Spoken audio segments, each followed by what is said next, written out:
আসসালামু আলাইকুম।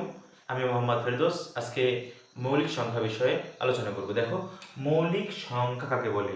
যে সকল সংখ্যাকে এক এবং ওই সংখ্যা ছাড়া অন্য কোনো সংখ্যা দ্বারা ভাগ করা যায় না তারা কি সংখ্যা? মৌলিক সংখ্যা। যেমন ৫।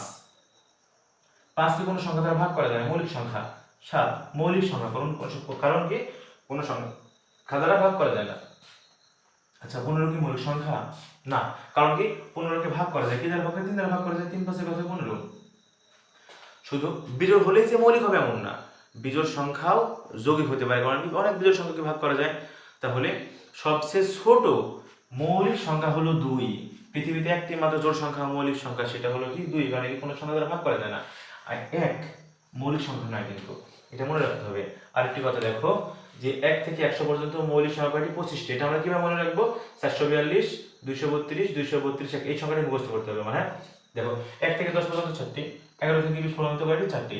যদি তোমাকে বলা হয় যে ১ থেকে ২০ পর্যন্ত কয়টি, তুমি কি গুনবে যে কোন সংখ্যা মৌলিক আগে ভাগ করা যায় না করা যায়? তুমি গুনবে না। আমরা এভাবে বলে দিব যে ১ থেকে ১০ পর্যন্ত ৪টি, ১১ থেকে ২০ পর্যন্ত ৪টি, তাহলে মোট কয়টি? ৮টি। একইভাবে এগুলো দেওয়া আছে, তাহলে ৬১ থেকে ৭০ পর্যন্ত কয়টি মৌলিক সংখ্যা? ২টি। যদি ১ থেকে ৫০ পর্যন্ত বলে, এটা আমি এই পারে যোগ করে দেবো। ৪ সাড়ে ৮, ২ ১০, ২ ১২, ৩ কত? ১৫। যদি বলে ১ থেকে ৮০ পর্যন্ত কয়টি, আমরা এটা যোগ করে দেবো। ঠিক আছে? তো ১ থেকে ১০০ পর্যন্ত কয়টি? ২৫টি। আশা করি তোমরা বুঝতে পেরেছো।